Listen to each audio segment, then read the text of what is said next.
Sin embargo, por ejemplo, cuando se fueron a analizar si habían diferencias a nivel de expresión, que hubieran más receptores, menos receptores, estuvieran alteradas las expresiones de las proteínas importantes en estas vías de señalización de la insulina, encontraron que en realidad no había diferencias en ninguna cuando midieron los niveles de estas proteínas.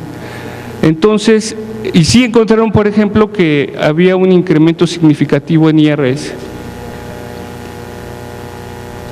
Entonces, por ello, en conjunto con la doctora Nayeli Garibay y la doctora Gloria Queipo, decidimos abordar precisamente el estudio de estas pacientes, que son niñas, principalmente porque se sabe que hay una prevalencia global de hiperandrogenismo en la consulta de endocrinología del Hospital Infantil de México, y que esta es de aproximadamente el 10%.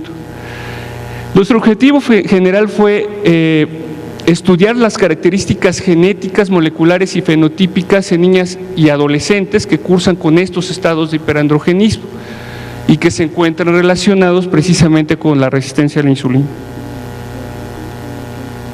Como objetivos específicos de nuestro laboratorio fue analizar el comportamiento funcional de algunas de las moléculas que son muy importantes y que están relacionadas con la vía metabólica de consumo energético dependiente de la insulina, esto en tejidos primarios de músculo estriado de pacientes pediátricas que cursan con estos diferentes estados de hiperandrogenismo.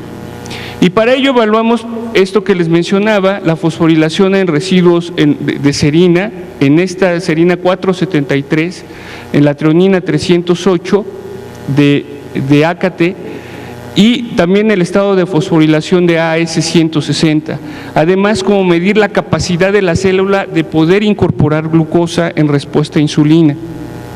Y lo comparamos todo esto con sujetos sanos.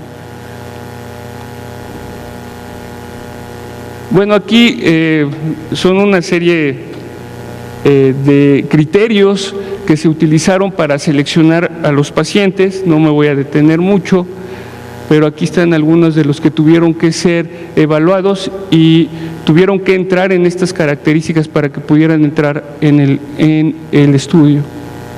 También hubieron criterios de exclusión, y bueno, les voy a presentar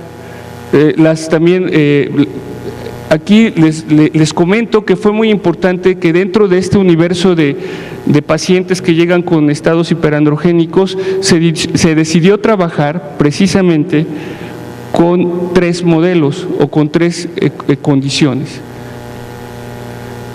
Uno fueron los sujetos control necesarios para poder hacer las comparaciones, otros fueron pacientes con hiperandrogenismo pero que tienen síndromes de ovarios poliquísticos y que no presentan resistencia a la insulina, eso es muy importante, y otro grupo de pacientes que tienen hiperandrogenismo, que tienen síndrome de ovarios poliquísticos y que además tienen resistencia a la insulina. Obviamente tenemos mucho más subgrupos dentro del universo de hiperandrogenismo, pero por el momento decidimos empezar con estos 3. Rápidamente, nosotros lo que hacemos es que se obtienen biopsias de músculo vasto izquierdo de los sujetos sanos y de los pacientes.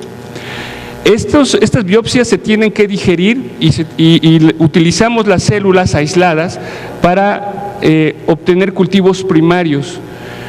Hay una cosa muy importante que quiero que observen.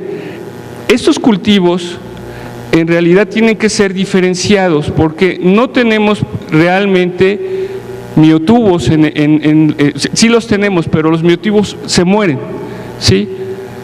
En el proceso del cultivo y mediante el aislamiento, etcétera, las células diferenciadas se van a morir. Sin embargo, sí nos podemos quedar con las células no diferenciadas, pero que son potenciales de generar miotubos, que son los mioblastos.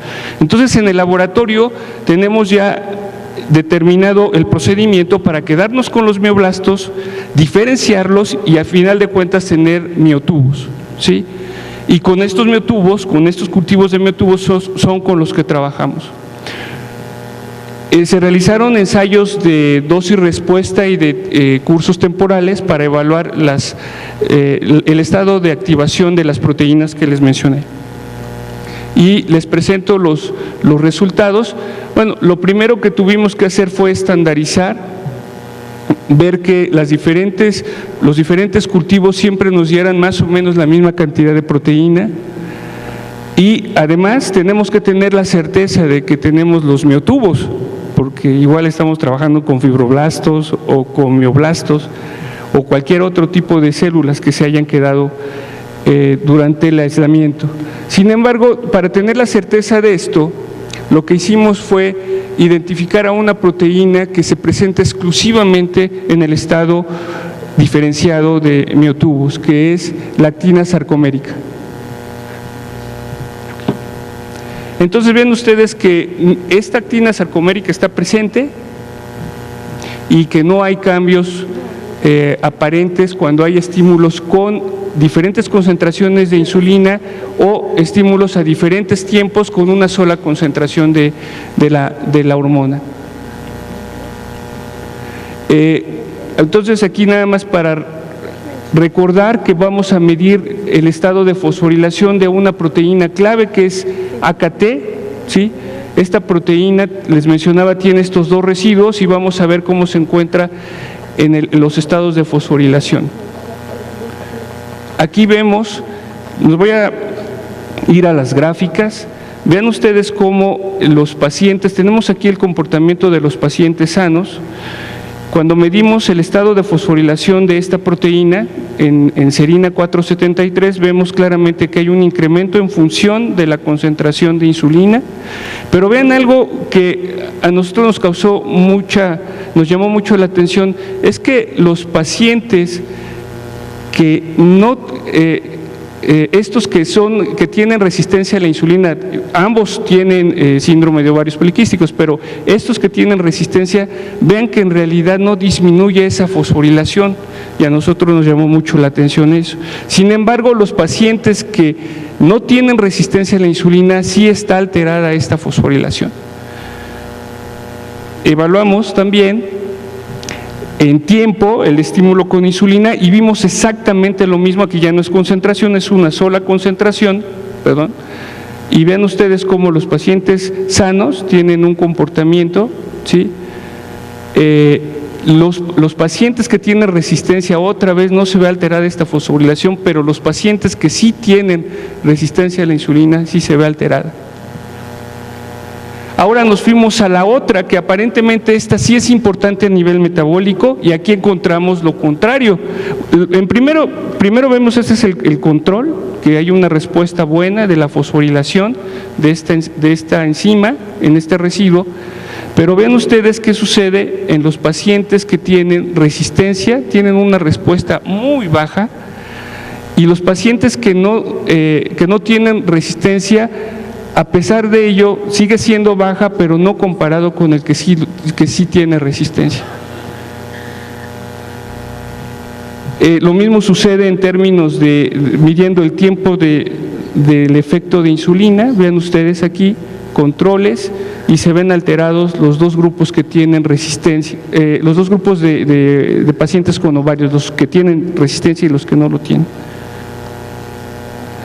Ahora, ya vimos que está afectada principalmente, sobre todo en el grupo que tiene resistencia, la treonina 308. Nos fuimos a evaluar dos componentes importantes de la vía de la insulina. Uno fue AS160, ¿sí?, que cuando está fosforilada está inactiva y permite que se lleve a cabo el transporte de estos transportadores a la membrana plasmática.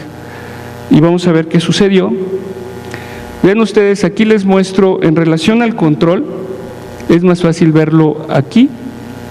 Este es el control, y ven ustedes que está fosforilado, ¿sí?, inactivo, y esto permite que haya transporte de glucosa.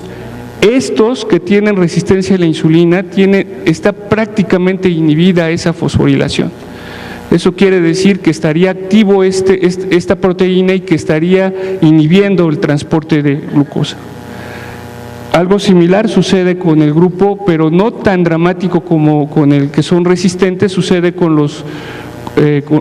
el grupo que no tienen resistencia, ¿sí? Ahora medimos la incorporación de glucosa y vean ustedes que también se ve afectado de manera muy importante el grupo que tiene resistencia y no así el grupo, aunque está afectado, pero no tanto el grupo que no es resistente, pero que tiene síndrome de ovarios poliquísticos. Ya para finalizar, nada más les quiero mostrar que seguimos trabajando en el laboratorio. Esto es parte de los resultados que tenemos, para que vean que también se requieren hacer estudios a nivel básico, pero ya teniendo un impacto, sobre todo con modelos que provienen de pacientes. Y lo que queremos saber es por qué se promueve estos estados alterados de fosforilación. Y para nosotros hay un candidato muy importante que son unas proteínas conocidas como ER, que tienen que ver más con efectos proliferativos y que se sabe que la insulina las activa, y se sabe también que pueden formar parte de estos mecanismos reguladores de la misma insulina para apagar la señal. Bueno, encontramos que precisamente ven ustedes, aquí están los controles y ven ustedes los pacientes que tienen tanto que cursan por resistencia como los que no cursan por resistencia. Se ve claramente alteración en esta activación de esta enzima de las MAPsinasas, lo que nos sugeriría que puede ser la alteración en estos estados de fosforilación y en la actividad pueden estar implicados en estos eventos que vemos de alteración a nivel de la enzima AKT, que es la principal enzima en el metabolismo de la insulina. Y bueno, no me queda más que agradecerles nuevamente su atención y agradecerles también a las personas que han participado en este trabajo, a la doctora Nayeli Garibay y la doctora Pastrana del Departamento de Endocrinología, quienes han sido encargadas de todos los estudios clínicos y selección de pacientes. La doctora Gloria Queipo, quien está realizando estudios a nivel genético para poder ver alteraciones sobre la expresión de diferentes proteínas importantes en la señal de insulina, y a todos los grupos de financiamiento, CONACYT, Cinvestav y recursos federales obtenidos. Muchas gracias.